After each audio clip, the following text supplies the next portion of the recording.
Welcome to Allies or Enemies. This time we are talking about the newest expansion for Tapestry, Fantasies and Futures. Our copy of the game was provided by the publisher, but the thoughts are all our own. Designed by Mike Young and Chris Scaffide, Fantasies and Futures is the third and reportedly final expansion for Jamie Stonemaier's game Tapestry. And like the name suggests, this one is a bit of a mashup of all things sci-fi and fantasy, with magical creatures from horror, mythology, literature, and Amazon boardrooms. There are also half a dozen new Civ mats, new Tapestry cards with linking bonuses, and a big combined rulebook. Let's dive into each of these one by one. Fantasies and Futures has 10 new civilizations, which is tied for the biggest haul from the 3 expansions. These include merfolk, werefolk, weefolk, feyfolk, genies, elder ones, psionics, artificers, celestials, and the Illuminati. A couple of these use a new mechanic of a kind of expanded income turn 5, which now includes endgame effects. These include the mermaids, which use a kind of submerging, aka holding on to extra tapestry card thing, where they can use those for extra points or a bunch of when played effects. Or the elder ones, who spend saved cards for resources, which kind of buy them another round. The genies and feyfolk both have things that revolve around extra scoring bonuses and benefits. The weefolk and celestials deal with your capital city. The artificers give extra points for income buildings. The werefolk give you a chance to explore space tiles, but after a kind of coin flip thing to see if the moon turns you into a wolf. The psionics let you control chance with extra die rolls and draws, and the Illuminati fittingly own all of the dice, and they get benefits when other people use them. After they've put out 31 civilizations, we kind of figured the well would have run dry by now, but surprisingly, the vast majority of these actually feel pretty new and different. As always, there's a bit of a sliding scale of ones that seem a bit more fun or a bit more powerful, but there isn't an obvious dud in the bunch. Advanced capital cities were introduced in the second expansion, Arts and Architecture, and we haven't used the original capital cities since.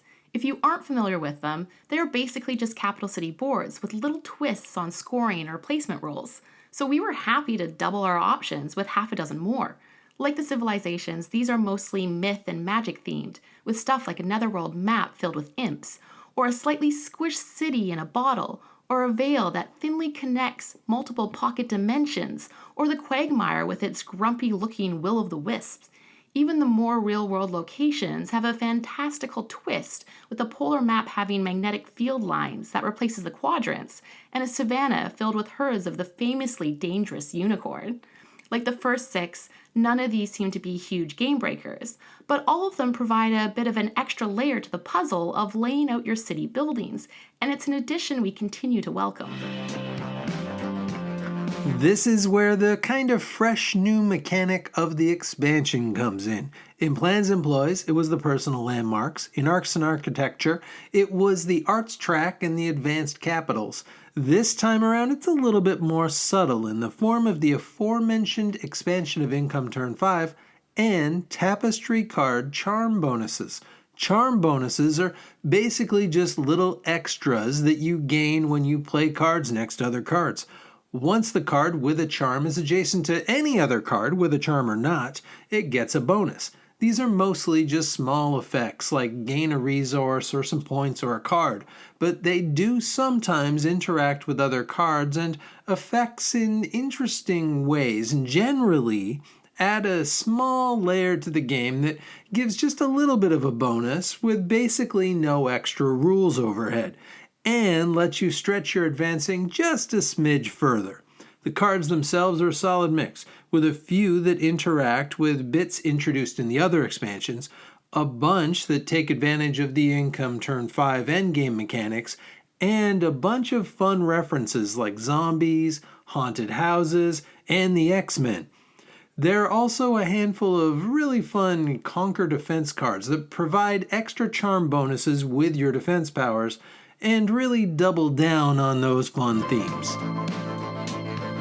On top of the big ticket items, there are also a few other bits, including a dozen new tech cards that all synergize with charms and Income Turn 5, and a focus on superpowers and future tech, as well as a few very welcome replacements for the landmark cards that had previously been printed back to front. And perhaps most importantly, a nice big rulebook that has everything from the base game and all expansions in one place, along with a second book that does the same thing for solo rules. Honestly, this is worth the price of admission alone. Gone are the days of sifting through sheets upon sheets. The new and final rulebook really does a great job of making the game feel like a big, complete package. Also, it is worth noting that everything still fits in the base box, as long as you chuck the original insert, which is good, as the new expansion comes in a sleeve rather than a box. It's a style of expansion packaging that we hope other publishers take note of, as we can't bring ourselves to throw away those pretty boxes, but we really don't need any more empty expansion boxes filling up our closet. This is really a more stuff expansion, but that stuff is good. This doesn't have the huge game-changing elements of arts and architecture, but for people like us who have played a lot of Tapestry, it's a few more options to drop in the pot. The big selling point really is the theme. We love Tapestry, but with a few notable exceptions, it's always felt a smidge dry, so it's nice to see some tongue-in-cheek references to gremlins and wizards to liven things up a bit. The new civilization and city maps are all interesting and a bit different, and even though there are a few new ideas here, there's almost no new rules overhead.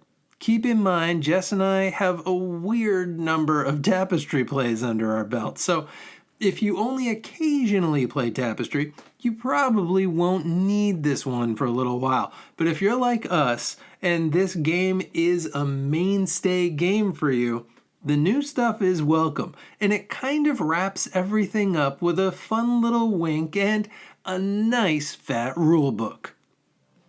And that is it. Have you played the new Tapestry expansion? Have you played the others? Which is your favorite?